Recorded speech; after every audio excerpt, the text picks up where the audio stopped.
Quiero hablar esta noche sobre el hogar. En el Salmo 11 hay un pasaje familiar que muchos de ustedes conocen. Si los cimientos son destruidos, ¿qué podrá hacer el justo? Si se destruyen los cimientos. Y el fundamento de cualquier sociedad es el hogar. Y luego un versículo que lo acompaña, el Salmo 82. Estas palabras: no saben ni entienden, caminan en tinieblas. Todos los fundamentos del mundo están fuera de su curso. ¿Acaso no se parece a nuestros días? Todos los cimientos de la tierra están fuera de su curso y caminamos en oscuridad. Estamos tropezando. Jesús dijo: yo soy la luz del mundo, y Él puede traer la luz. Ahora, hay alguien con quien he tenido el privilegio de compartir casi 42 años. Ella es la madre de mis 5 hijos. Ella es la abuela de mis 16 nietos. Ella está en la plataforma.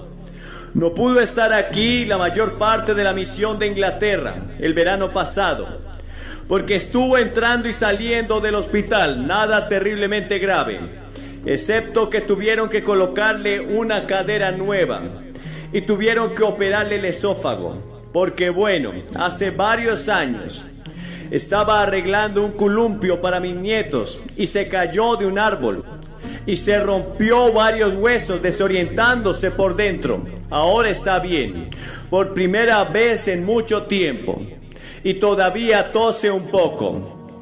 Le pregunté si diría una palabra y está un poco nerviosa por la posibilidad de toser, y si lo hace, espere.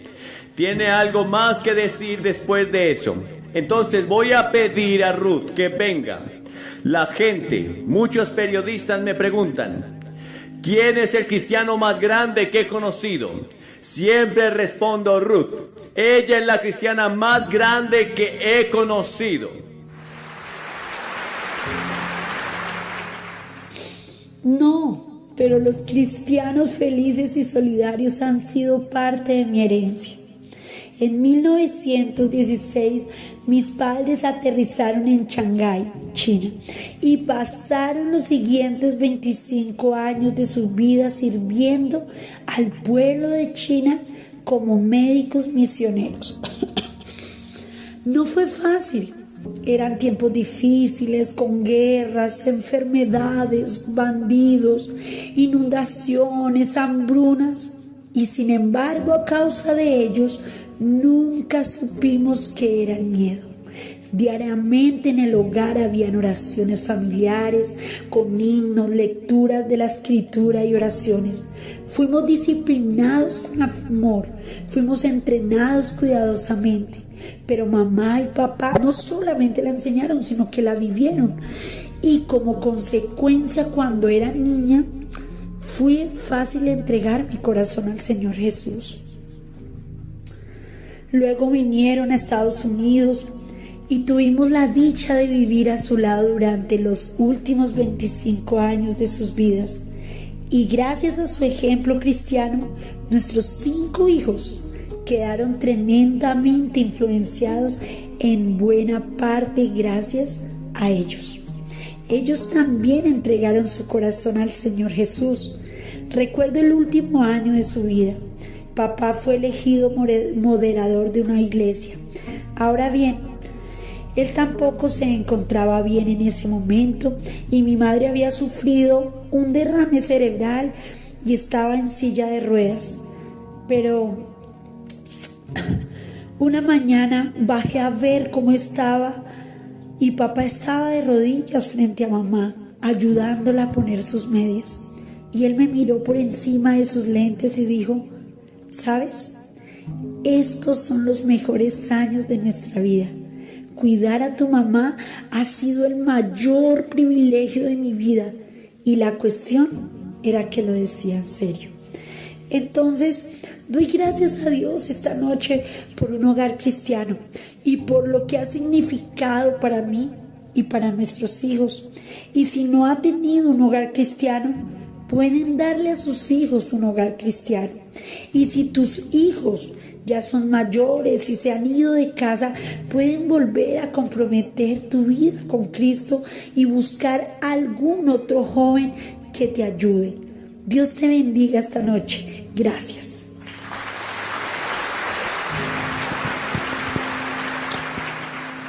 Es la primera vez que habla en al menos 18 meses y se lo agradezco mucho.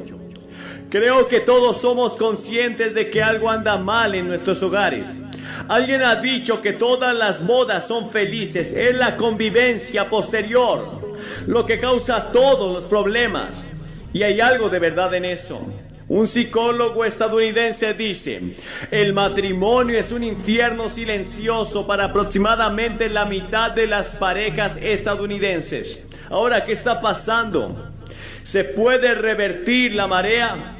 Porque lo mismo podría decirse tal vez del Reino Unido, de Irlanda, o de cualquier gente que esté mirando o escuchando. Y quiero hacerles esta pregunta sobre la escritura que leímos. ¿Su casa está construida sobre una base sólida? ¿Lo es? Cuando lleguen inundaciones de tristeza, o todas las tentaciones, o todas las adversidades de guerra, muerte, juicio, ¿se mantendrá su hogar en pie? ¿Está en una base sólida? Los investigadores sociales están descubriendo que en los tiempos de estrés, en lugar de unir a las familias, muchos cónyuges les resulta más fácil huir de la lucha. Con las emociones abrumadoras que generan las tragedias familiares, prefieren huir. Una de nuestras familias más famosas se vio involucrada en una terrible tragedia hace unos años. Su hija fue secuestrada, se mantuvieron unidos, oraban juntos, trabajaron juntos, pagaron miles de dólares y finalmente ella fue rescatada. Después de aproximadamente unos 2 años, pero poco después de que ella regresara a casa, se divorciaron. Las emociones, el estrés, la tensión fueron demasiado grandes para esa familia y se rompió. Ahora el apóstol Pablo estaba ministrando en Corinto, que era una ciudad hedonista, una ciudad pagana, una ciudad inmoral. Y él dijo esto: cada uno mire cómo edifica, porque nadie puede construir otro fundamento que el que ya está puesto, que es Jesucristo. Si construye su hogar sobre Jesucristo, los problemas del hogar disminuirán mucho y es posible que los problemas del divorcio nunca lleguen. En una encuesta realizada en los Estados Unidos, descubrimos que cuando en un hogar hay lectura de la Biblia, oración y asistencia a la iglesia, solo tenemos un divorcio de cada 300 matrimonios. Pero el promedio nacional es casi 1 de cada 2. Eso es lo que indica que si edificamos sobre Cristo, esa es la respuesta al quebrantamiento del hogar hoy. Ahora bien, Cristo nació en un hogar terrenal. Vivió bajo disciplina de sus padres. Su primer milagro se realizó en una ceremonia nupcial. El padre de Cristo murió cuando él era joven todavía. No se menciona en las escrituras después de 12 años de edad que tenía Jesús. Entonces tal vez Jesucristo, siendo el hijo mayor, era el sostén de la familia, no lo sé. Pero él conocía todos los problemas del hogar. Y una de sus bendiciones favoritas era entrar en una casa. La paz sea con esta casa. Y Jesús dijo que la entrada a la familia espiritual es como la entrada a una familia doméstica. Es por el nacimiento. Dijo que debes nacer de arriba. Debes nacer de nuevo. Nacer de la familia de Dios. Naciste en la familia actual en la que vives o en otra familia. pero también debes nacer en la familia de Dios si quieres llegar al cielo. Si quieres que tus pecados sean perdonados, si quieres saber que tienes vida eterna, debes nacer en la familia de Dios por el arrepentimiento de tus pecados y recibirlo por la fe. Ahora bien, Jesucristo abogó por la salvación del hogar. A Zaqueo le dijo: hoy ha llegado la salvación a tu casa. Y cada vez que sanaba o salvaba a alguien, su primera preocupación era que regresara a su casa y le contara a su familia. Algunos quisieron seguirlo desde ese día, pero él dijo: no, ve y díselo a tu familia, vuelve y díselo a tu comunidad, ve y díselo a los demás. Para el hombre poseído por el demonio restaurado, su orden fue: vuelve a tu casa y muestra cuán grandes cosas ha hecho Dios por ti. Y tal vez algunos de ustedes aquí esta noche, simplemente embarcándose en su vida matrimonial juntos, tal vez estén aquí en una luna de miel. No podrían darse un mejor regalo. No podrían darse un mejor regalo de bodas que el que se hizo una pareja joven la otra noche aquí en este estadio. Se acababan de casar y lo primero que hicieron fue venir al estadio. Se presentaron y entregaron juntos sus vidas a Cristo y dijeron: queremos comenzar nuestra vida matrimonial con Cristo. Eso podría pasar esta noche. Quizás hayas estado casado 20 años, 30, 10, lo que sea, pero nunca lo has hecho. Ahora es el tiempo, es el momento. Recuerde, Dios realizó el primer matrimonio. Adán y Eva tuvieron un matrimonio ideal. Adán no necesitaba oír de todos los hombres con que Eva podría haberse casado, y ella no necesitaba oír hablar de la forma en que cocinaba a su madre. Si hacemos caso omiso de las sugerencias y las normas de Dios para el hogar, corremos el peligro de terminar como un verdadero fracaso. Sin embargo, muchas personas se muestran reacias a asumir un compromiso. El amor físico no es suficiente. Es el compromiso el que traspasa los momentos difíciles. Cuando te casas, te comprometes de por vida. Es el compromiso lo que nos ha mantenido unidos a Ruth y a mí en momentos de estrés, de tensión o dificultad. No pensaríamos en separarnos o divorciarnos sin importar cuál fuera el problema. Tal vez ella sí, yo nunca lo sé. Una vez le dijo a alguien que había pensado en asesinar, pero no en divorciarse.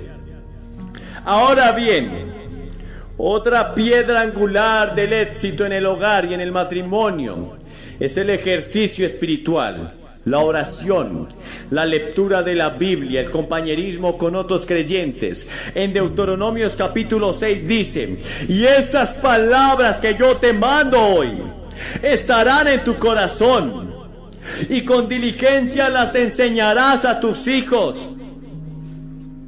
¿Das las gracias en la comida? ¿Oras durante la comida? ¿Tienes oración en tu hogar?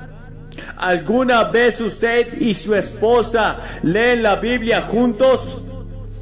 Y luego, en tercer lugar, un hogar exitoso debe basarse en un esposo y padre dedicado. Como ya dijimos hace un momento, escuché acerca de un clérigo antes de que nacieran los niños, que escribió un artículo sobre los 10 mandamientos para criar a los niños. Después de tener el primer hijo, escribió un artículo cambiando el título y dijo: 10 sugerencias sobre cómo criar hijos. Después del tercer hijo, escribió 10 consejos sobre cómo criar hijos. Después del quinto hijo, no volvió a escribir. Ahora bien, yo solía ser muy autoritario sobre cómo criar hijos, hasta que tuvimos 5 y dejé que mi esposa se hiciera cargo de eso. E hizo un trabajo fantástico. Déjame decirte, es una gran responsabilidad. Cuando un hombre ama a su esposa como Cristo amó a la iglesia, es fácil para la esposa someterse al marido. La imagen aquí no es la de un poderoso potentado sentado en el trono y gobernando a sus súbditos con una mano de hierro. Esto se parece más bien a un director de orquesta de pie sobre su palco, dirigiendo una sinfonía, delicado pero tenue. ¿Es esa clase de marido usted? La Biblia dice: vive gozosamente con la esposa de tu juventud. No dice: sal y búscate una mujer más joven. Dice: vive con esa esposa de tu juventud, con la que te casaste cuando eras joven. Debes ser fiel. ¿Cuántos hombres llegan a los 40, 50, 60 años y quieren demostrar su virilidad y salir a buscar algo joven? Eso no es compromiso. Eso es un pecado contra Dios.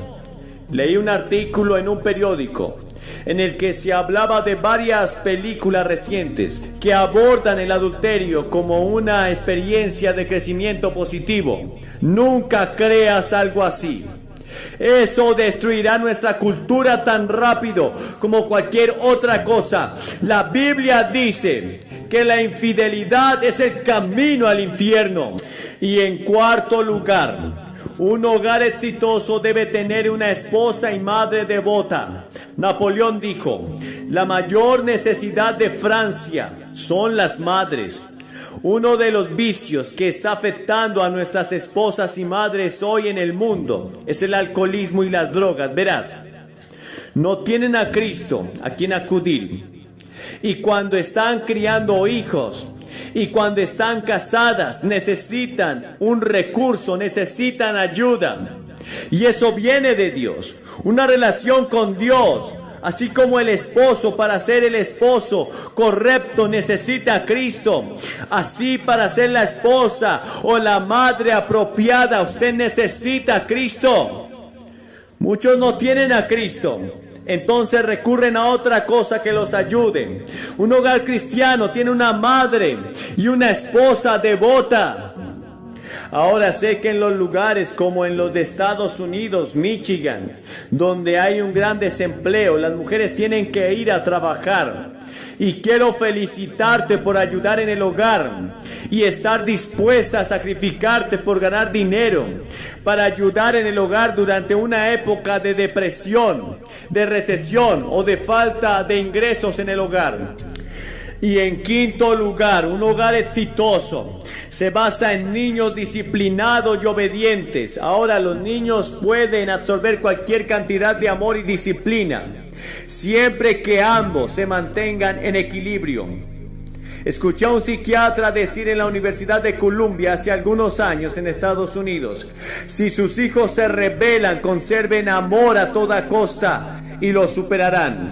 Y cuando superen ese periodo, el amor no desaparecerá, estará allí y no tendrás que restablecer nada. La Escritura dice: instruye al niño en su camino, no el camino que él tomaría, sino el camino que debe tomar. Y debemos hacerlo dando ejemplo de amor y disciplina juntos y en equilibrio entre nosotros. Y cuando seas viejo, dice la Escritura, no se irá, no se apartará del Señor.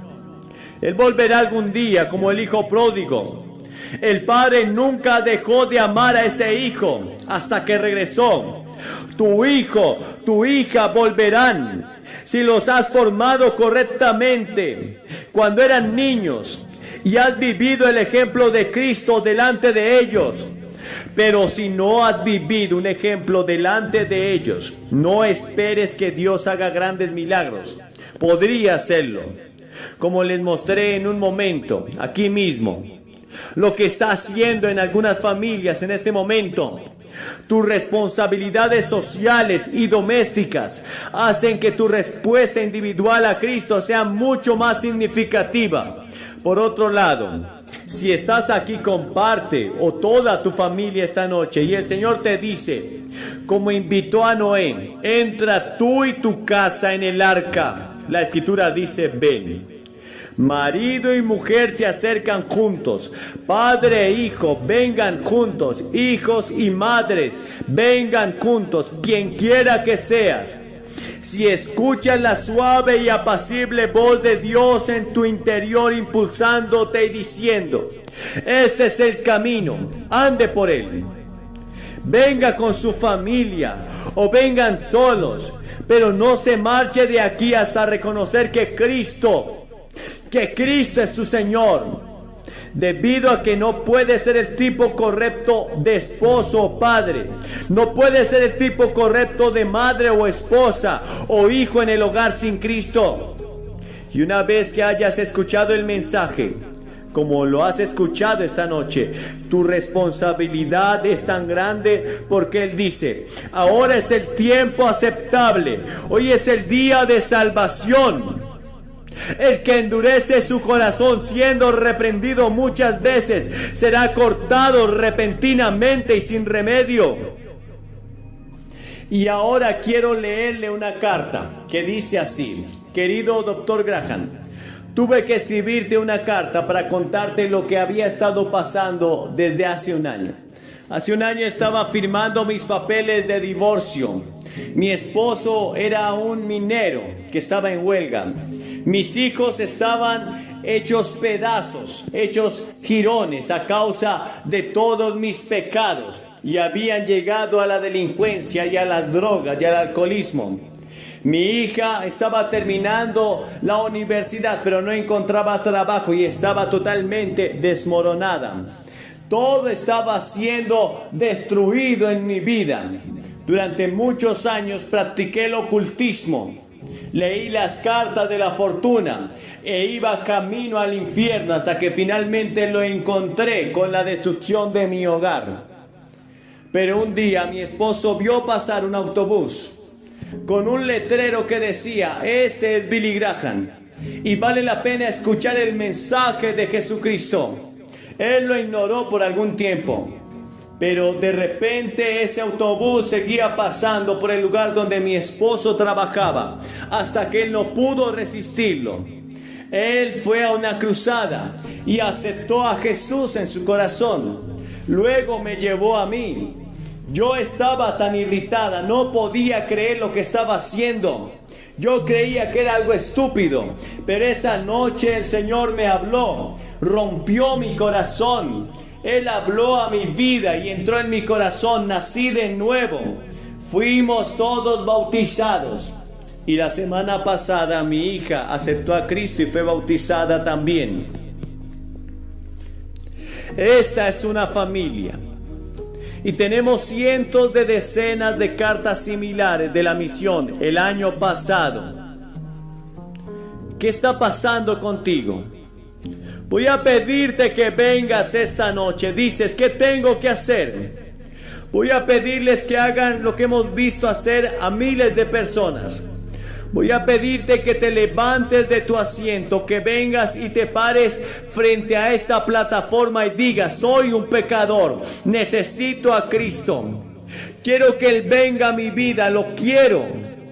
Quiero que Él entre en mi casa. Estoy dispuesto a entregarme y a comprometerme totalmente sin reservas a Él. Pero ¿por qué le pido a la gente que se presente públicamente? Porque cada persona a la que Jesús llamó, la llamó en público. Él lo llamó públicamente. Él dijo, si no quieres reconocerme públicamente delante de los hombres, yo tampoco te reconoceré delante de mi Padre que está en los cielos. Hay algo en hablar así públicamente que lo hace real, genuino en tu vida. Así que te voy a pedir que te levantes ahora mismo y vengas. Si vienes desde lo alto te tomará 2 o 3 minutos. Por eso comienza ahora mismo. Y ustedes por aquí, por todos lados en el estadio, levántense y vengan. Nosotros vamos a esperarle para que usted entregue su vida a Cristo. Tal vez vengan familias enteras. Tal vez maridos y esposas, novios. Solo levántese y venga. Te esperamos ahora mismo. Vengan rápidamente. Ustedes que están mirando por televisión, pueden hacer su compromiso ahora mismo. cuando ven que cientos de personas vienen aquí para hacer su compromiso en este gran estadio. Ustedes que están mirando en cualquier lugar, puede hacer su compromiso esta noche de entregarle su vida a Cristo. Él transformará tu vida, tu familia, tu casa, tu descendencia. Vamos, queremos orar por usted. Levántese y reciba a Cristo en esta hora. Y ahora quiero que abra su Biblia en el capítulo 10 de la primera carta a los Corintios. El capítulo 10 y el verso 13 de la primera carta a los Corintios. No nos ha venido ninguna tentación que no provenga del género humano, pero fiel es Dios que dará juntamente con la tentación la salida para que pueda soportar. En 1981 se estrenó una película en Hollywood llamada Carrozas de Fuego. La historia trataba sobre Eddie Little, un hombre que tuvo la capacidad de decir no, que se autodisciplinó y que en aquellos juegos de 1913 le dijo no hasta el príncipe de Gales. Porque aquel príncipe le pidió que corriera en la carrera, porque todo el mundo sabía que era el hombre más rápido en los 100 metros planos. Pero él dijo que no, porque era un día domingo, día del Señor, y eso iba en contra de sus convicciones religiosas. Y el mundo se asombró, pero él no estaba dispuesto a quebrantar sus principios religiosos. Y todos saben la historia de cómo este hombre luego se enlistó en la marina y fue a pelear en la Segunda Guerra Mundial. Y allí fue capturado por los japoneses y murió en un campo de concentración. Pero fue la alegría de todos, porque este hombre era un hombre lleno de Dios, que tenía su voluntad a plomo con el Señor para decir no a lo que el mundo ofrecía. No estaba dispuesto a vender sus principios. Yo quiero hablarles acerca de algunos jóvenes en la Biblia que tuvieron la capacidad, el autocontrol y el criterio para decir que no, aún bajo amenaza de muerte. Y del primer joven que quiero hablarles esta noche es de Moisés. Muchos pensamos en Moisés como un hombre de barba blanca, de cabellera anciana, pero fue en su juventud donde tomó decisiones que luego lo llevaron a la grandeza, cuando rehusó llamarse hijo de la hija de Faraón y estuvo dispuesto a sufrir con el pueblo de Dios antes que deleitarse de los placeres temporales del pecado. Y este no en su juventud lo llevó a la grandeza. Pero vemos todo lo que está pasando en América. La gente está yendo tras la vanidad. La gente está yendo tras el desorden. Viven en el placer. Su Dios se ha vuelto el sexo, el placer, los deseos desordenados y no tienen la capacidad de decir no. Pero ese no en tu vida temprano te llevará a la grandeza. Pero si al contrario, hoy dices que sí a todo lo que el mundo te ofrece, lo que el diablo te ofrece y lo que tu propia carne quiere que hagas, eso te llevará a la destrucción. Morirás en pecado. La Biblia dice: la paga del pecado es la muerte, mas la dádiva de Dios es gozo y vida eterna para aquellos que viven conforme a la voluntad de Dios. Y luego vemos la historia de José, otro joven que estuvo dispuesto a decir que no, aún bajo pena de muerte. Todos conocen la historia, cómo a través de una serie de circunstancias fue vendido como esclavo por sus hermanos a Egipto. Y llegó a la casa de Potifar, y allí la gracia de Dios estaba sobre él, porque este hombre caminaba con Dios, porque él no estaba dispuesto a vender sus principios. Él seguía a Dios aún bajo toda circunstancia. ¿Saben? El problema de América es que vivimos envueltos en los placeres. Es que hay veces los problemas de la paz son más grandes que los problemas de la guerra, porque en ese momento hay relajación. Y la gente no tiene problemas de vivir conforme a sus deseos y caprichos. Pero José estaba con Dios. Él vivía con Dios. Dios estaba con él. Y la esposa de Potifar se enamoró de José. Él era un joven apuesto, un hombre de un buen semblante. La gracia de Dios estaba sobre él. Y Dios hacía florecer todo lo que José tocaba. Y esto produjo en la mujer de Potifar que se enamorara de él y lo fue seduciendo. José era un hombre como tú, como yo, sentía igual que tú y yo. Pero él dijo no a sus deseos. Y esta mujer, al ser rechazada, entonces gritó y acusó a José de que era un violador. Y José fue llevado a la cárcel. Pero en la cárcel Dios estaba con él, porque él era un hombre que vivía conforme a la voluntad de Dios. No se parece mucho a los jóvenes de hoy en día, que quieren vivir solamente gritando paz y amor, pero no quieren vivir disciplinados. Y estamos viviendo en una época de lapso. Estamos viviendo una época donde los jóvenes han perdido la identidad, donde los jóvenes no saben qué camino tomar. Pero no José. José estaba dispuesto a vivir para Dios, aún en las peores circunstancias. Y a través de una serie de circunstancias que precedieron a estos eventos, José fue elegido gobernador de Egipto, porque un día estuvo dispuesto a decir no. Y aquellos que se disciplinan, que viven para Dios, que buscan la voluntad de Dios, Dios los recompensará y los llevará a nuevos niveles de gloria que ellos nunca esperaban. Luego quiero que vean la historia de Daniel. Daniel fue un joven que vivió en el tiempo de Nabucodonosor. Jerusalén fue tomada y llevada cautiva, y todos los príncipes y los jóvenes de buen parecer y buen aspecto fueron llevados al palacio de Nabucodonosor, el gran rey de Babilonia, para que sirvieran como eunucos. Y allí iba Daniel, con 3 compañeros más. Pero Daniel dijo que no. Dice la Biblia en el capítulo 1 del libro de Daniel, que le ofrecieron los mejores manjares, las mejores comidas, los mejores vinos. Daniel estaba a 500 millas de Jerusalén. Estaba lejos de casa, lejos de sus padres. ¿Quién se enteraría? Podía haberse hecho muy popular viviendo en el exceso. Pero Daniel dijo no, porque antes de querer agradar al mundo, él quería agradar a Dios. Y dijo no, y se autodisciplinó, y dijo que no a la comida que el rey le estaba ofreciendo, porque aunque era una buena comida, era ofrecida a los dioses. Hoy hay muchos dioses en América. Tenemos el Dios del materialismo, tenemos el Dios del placer, el Dios del sexo, lo encuentras en todo lado. Daniel dijo no. Y por eso dice la Biblia que Dios derramó sobre él un espíritu superior. En el momento en que fueron presentados estos eunucos que el rey había llevado al palacio para enseñarlos en sus lenguas, para que administraran negocios, no se hallaron mejores hombres que Daniel, Misael, Ananías y Azarías, porque ellos estaban dispuestos a decir no. Y aun cuando el rey Nabucodonosor, años más tarde, levantó una estatua para que fuera adorada, aquellos 3 jóvenes dijeron no, aún bajo pena de muerte.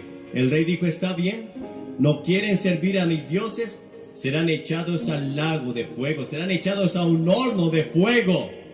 Y ellos dijeron, sepas, oh rey, nuestro Dios puede salvarnos, pero si Él no nos salva, dispuestos estamos a morir por el Señor. Y fueron echados al pozo de fuego, a ese horno de fuego ardiendo. De hecho, ese horno fue calentado 7 veces más. Y allí los arrojaron. Pero de repente dice que el rey vio que había 4 hombres caminando en ese horno de fuego. Eran 3 los que habían sido echados: Ananías, Misael y Azarías. Pero había un cuarto. Y el rey Nabucodonosor, y veo que el cuarto es semejante al Hijo de los dioses, porque el Señor estaba con ellos. Jesús vendrá en el momento de mayor tentación para librarte. Él no te ha provisto de una tentación que no puedas soportar. Él estará contigo en el momento que tengas que decir no, si quieres hacer la voluntad de Dios. Y estos jóvenes salieron victoriosos porque dijeron que no. En el momento que a Daniel le prohibieron orar, porque habían dictado un decreto, los enemigos de Daniel lo envidiaban y querían que Daniel fallara o se le hallara algún vicio para poder acusarlo. Pero Daniel no tenía ningún vicio, era un hombre autodisciplinado, un hombre que ejercía el dominio propio. En la segunda carta a Timoteo, en el capítulo 1, verso 7, dice que Dios no nos dio espíritu de cobardía, sino de poder, de amor y de dominio propio. Dios te ha dado la capacidad de disciplinarte. Y Daniel estaba allí, en medio de Babilonia, lejos de casa. Nadie lo veía, pero él sabía que Dios estaba sobre él. Él sabía que Dios le estaba mirando. La Biblia dice que con el temor de Jehová los hombres se apartan del pecado. Y el temor del Señor es entender que Dios está presente en cualquier situación que vivas. Los ojos del Señor estarán sobre ti. Y ahí estaba Daniel. Cuando se dictó ese decreto que no podían orar a otro hombre o a otro Dios que no fuera Darío, Daniel lo supo. Él entró a su cuarto, abrió las ventanas que daban a Jerusalén y oró 3 veces por día. Al hacer esto se exponía a ser echado al foso de los leones. Pero Daniel no iba a cambiar porque un decreto en contra de su rey de reyes y señor de señores se dictara. La única forma en que tú y yo tenemos la oportunidad de no someternos a la ley humana es cuando esas leyes se interponen entre tú y Dios, entre la ley de tu Dios y la ley del mundo. Es la única forma en que podemos desobedecer las leyes humanas. Así como aquellas parteras que un día dijeron no al decreto del rey de echar los primogénitos al río para que los tragaran los cocodrilos. Ellas temieron a Jehová y no obedecieron las leyes del hombre. Si se levanta una ley en esta tierra que va en contra de lo que Dios estableció, es allí cuando tenemos que obedecer a Dios antes que a los hombres, dijeron los apóstoles. Y allí estaba Daniel, orando al Señor. Cuando fue atrapado por esos sátrapas, cuando fue atrapado por esos magistrados, por esos policías, y lo llevaron ante el rey, y lo acusaron de haber orado a otro Dios que no era él. Y Daniel dijo, yo no he hecho nada malo. He estado haciendo lo que mi Dios me pedía hacer. Y hay una promesa para aquellos que viven conforme a la voluntad de Dios, que seremos librados en el tiempo de angustia. En el Salmo 50:15 dice, invócame en el día de tu angustia, te libraré y tú me honrarás. Y hemos de probar a Dios librándonos en medio de la angustia. Cuando tienes el poder y la capacidad de decir no, aunque de eso dependa tu vida. Hemos escuchado noticias de cómo muchos cristianos están siendo asesinados en Nigeria, en Siria. De hecho, la semana pasada fueron asesinados 200 cristianos que dijeron no vamos a rechazar a Jesús. Cuando ponían un arma en sus cabezas y les decían, solo tienes que negar a Cristo, solo tienes que confesar a otro Dios para que esto te lleve a vivir. Ellos dijeron, no, moriremos por el Señor. Y hoy vemos cómo la gente se está yendo tras los dioses falsos en América y en aquellas partes en el mundo donde ser cristiano es casi popular. Pero eso cambiará. La persecución vendrá. Y Daniel fue echado al foso de los leones. Pero cuando estaba allí en el foso de los leones, el Señor envió un ángel para cerrar la boca de los leones. A la mañana siguiente, cuando el rey Darío vino ante el foso para preguntar, ¿qué pasó contigo, Daniel? Daniel dijo, el Señor Dios a quien yo sirvo, Él me ha librado y Él te librará. Si estás dispuesto a decir que no por el Señor, pero aunque no te librara, si dices que no, tenemos asegurada la vida eterna. ¿Cuántos cristianos perseguidos están creciendo en su fe? La iglesia perseguida está creciendo en su fe. Mientras tanto, en América, el mundo se está yendo tras las filosofías, tras las ideologías. El mundo se está yendo tras el comunismo, pensando que esas banderas rojas nos van a librar. Pero no te librarán en el tiempo de la prueba. Solo hay alguien que puede librarte y ese es Dios. Nadie más te podrá librar en el tiempo de la angustia. Habrá un momento, como dijo Pedro, ¿a quién iremos? Habrá un momento en tu vida que el médico dirá, no puedo hacer nada. Habrá un momento en tu vida que los bancos dirán, no puedo prestarte. Habrá un momento en tu vida donde tu familia dirá, no quiero nada contigo. Habrá un momento en tu vida donde tus propios deseos y anhelos no te servirán, donde tus propios dones y talentos no podrán ayudarte. es en ese momento donde aparece el Señor. Pero tienes la capacidad de decir no hoy al pecado, de decirle sí a Cristo, de recibir a Cristo en tu corazón, de vivir para Él, de negarte al mundo, de dejar tus pecados. Y finalmente quiero hablarles de Jesús. Jesús fue tentado por Satanás. En el capítulo 4 de Mateo leemos cómo Satanás vino a tentarle. Luego de que Jesús hubiera pasado 40 días de ayuno buscando la presencia de Dios, entonces vino el tentador a tentarle. Y en ese tiempo de tentación, solo Jesús utilizó un arma. Y es el única arma que tenemos cuando somos tentados. Y es la palabra de Dios.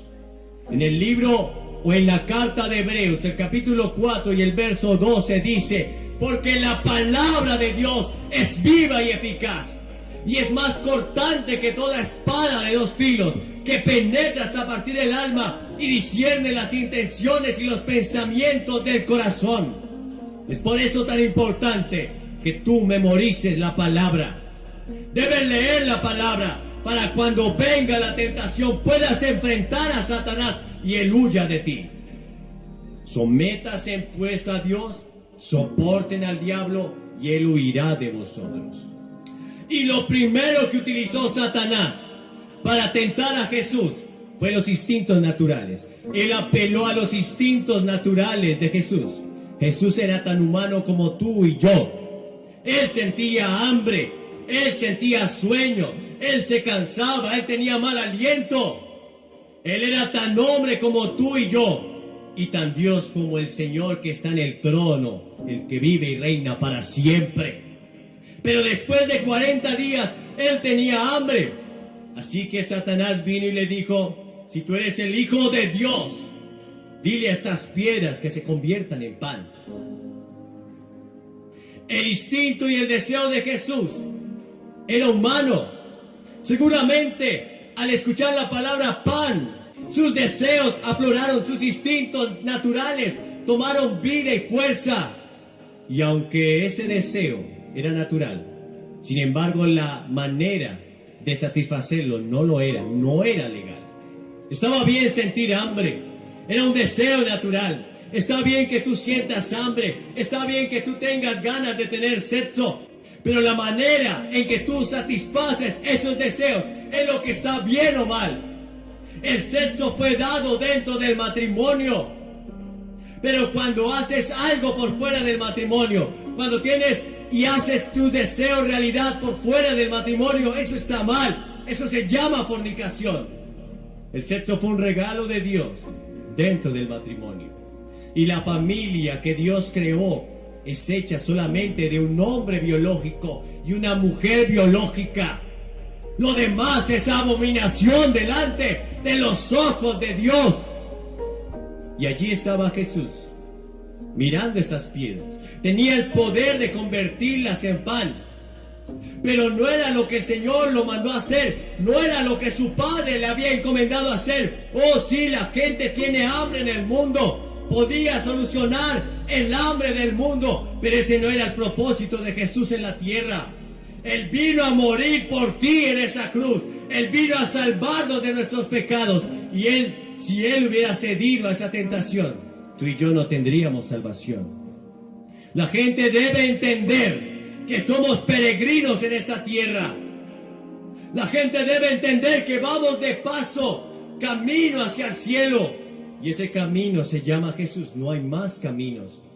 El único camino es Jesús. Él es la puerta de la salvación. No hay otro camino. La religión no te puede salvar. La filosofía no te puede salvar. Solo Jesús tiene vida eterna para ti. Y Él la ofrece en esta hora. Y es gratis. La segunda tentación que el diablo le tendió a Jesús fue llevarlo sobre el pináculo del templo. Y le citó las escrituras en el Salmo 91:12. Le dijo: tírate del templo y échate del templo, tírate abajo, porque vendrán los ángeles del Señor a tomarte en sus manos, y entonces todo el pueblo creerá. Y había una leyenda por aquel tiempo, y aquellos judíos creían que el Mesías iba a descender de la cúpula del templo que había levantado Herodes. Y Jesús dijo: oh sí, será un gran espectáculo. Lo será, dijo Satanás. Pero ese no era el medio por el cual deberían creer y conocer a Jesús. ¿Sabes? Dios estableció un camino para acercarnos a Él, y es la fe. Hebreos 11:6 dice: pero sin fe es imposible agradar a Dios, porque es necesario que el que se acerca a Dios crea que le hay y que Él es galardonador de los que le buscan. Solo hay un camino para acercarnos a Dios, y es tu fe. Todo el mundo hubiera creído bajo ese gran espectáculo, los ángeles del Señor viniendo a tomar a Jesús para que no tropezara en piedra. Pero Dios estableció un camino para acercarnos a Él, y es tu fe. ¿Tienes tu fe puesta en Jesús? ¿Tienes tu fe puesta en Dios? Él dijo: tened fe en Dios. Tu fe debe estar puesta en Dios, no en lo positivo, no en las filosofías huecas, no en el sistema americano ni en la economía. Tu fe debe estar puesta en Jesús. Y luego la tercera tentación. Satanás lo llevó sobre un monte muy alto y le mostró todos los reinos de la tierra, la gran Babilonia, las grandes pirámides de Egipto. Le mostró la ciudad de Nueva York. Le mostró a China, a Francia, el imperio grecorromano. Podía ser el rey de todo. Y claro, del Señor es la tierra y su plenitud. Un día Él reinará sobre toda esta creación. Pero ese no era el medio. Satanás le dijo: arrodíllate solo una vez delante de mí, y todo esto te daré, porque a mí me ha sido entregado. ¿Saben? Eva y Adán perdieron el paraíso y fue entregado a Satanás. Le pertenecía. Satanás es el príncipe de este mundo. Él es el Dios de este siglo. Le está ofreciendo su reino. Pero Jesús dijo: no. Al Señor tu Dios adorarás, y solo a Él servirás. ¿Saben? Muchos le están sirviendo de balde al diablo, tan solo por nada. Jesús nos dijo que Él no tenía poder de dárselo. Pero al final todo vendrá a traer muerte y destrucción. Hoy tienes que tomar una decisión. Si dices no al pecado, no al mundo, no a los placeres que te está pidiendo tu cuerpo, si dices no a lo que te ofrece este tiempo, pero le dices sí al Señor, ¿has tomado tu decisión? Alguien dirá: ¿qué debo hacer? Tienes que hacer tres cosas. Primero, debes arrepentirte de tus pecados. Verán, todos somos pecadores.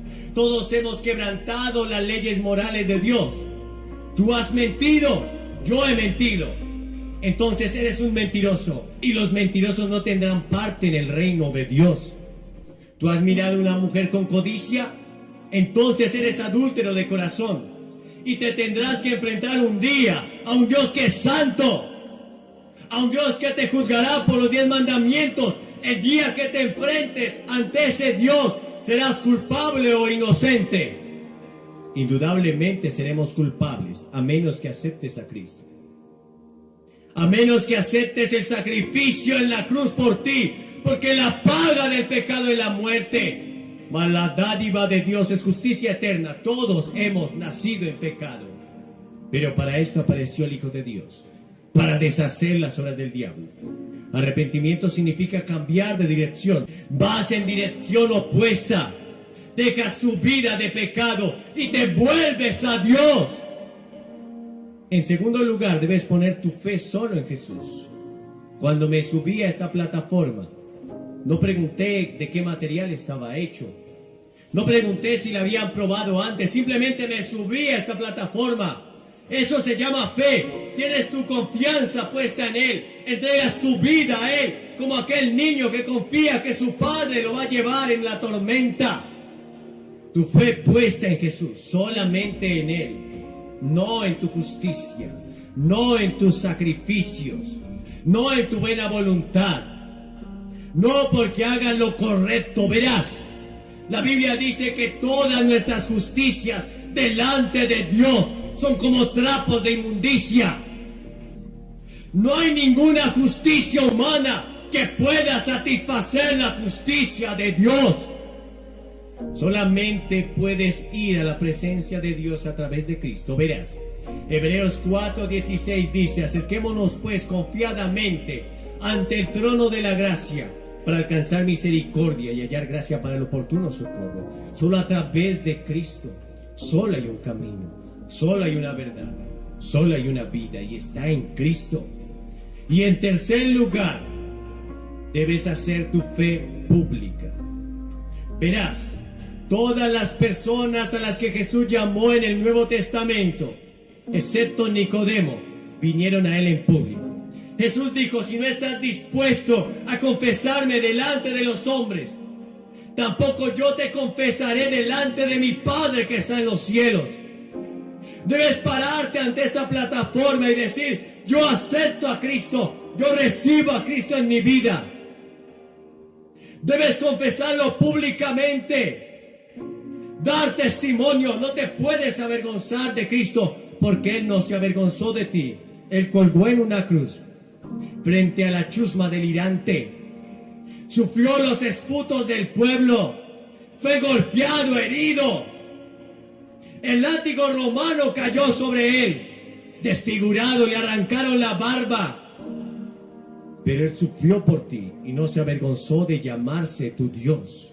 No se avergüenza de llamarse tu amigo. No se avergüenza de llamarte tu Padre. Te levantas y vienes por fe. Es tan sencillo ser salvo que muchos tropiezan con la sencillez. Él no te está pidiendo tus riquezas. Él no te está pidiendo que hagas grandes proezas. Lo único que pide es que pongas tu fe en Él. Te levantas y vienes. No importa en qué lugar de este estadio estés. Te levantas y vienes. Y el Señor hará una fiesta grande por ti. A aquellos que tienen la capacidad, el deseo y toman la decisión de decir hoy no, no a Satanás, no al mundo, no a sus deseos, pero sí a Cristo, ellos van a recibir salvación y vida eterna. Y si tú estás viendo este video en esta hora, y no importa si estás en el lobby de un hotel, quizás estás en un bar, quizás estás en un avión, pero sabes que Cristo te está hablando. ¿Sabes?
after a phantom attack.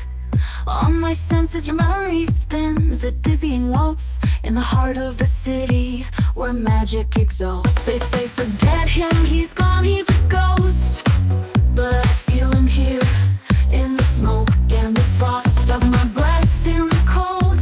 A name I can't speak, he's the fire and ice, the power I seek. We dance with the shadows, a dangerous game, playing with fire, whispering his name. Now I'm left with the embers, a love set alight, burning forever in the dead of the night.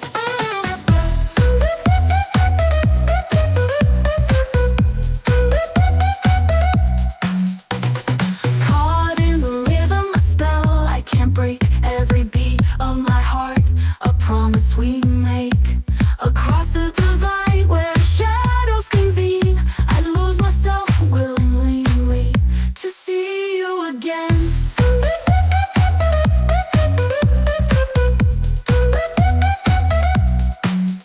They call me a dreamer, lost in the haze, but I see through the veil to those forgotten days when we ruled the night with hearts unafraid. Now I'm haunted by whispers, promises made. We dance with the shadows, a dangerous game, playing with fire, whispering his name. Now I'm left with the embers, a love set alight, burning forever in the dead of the night.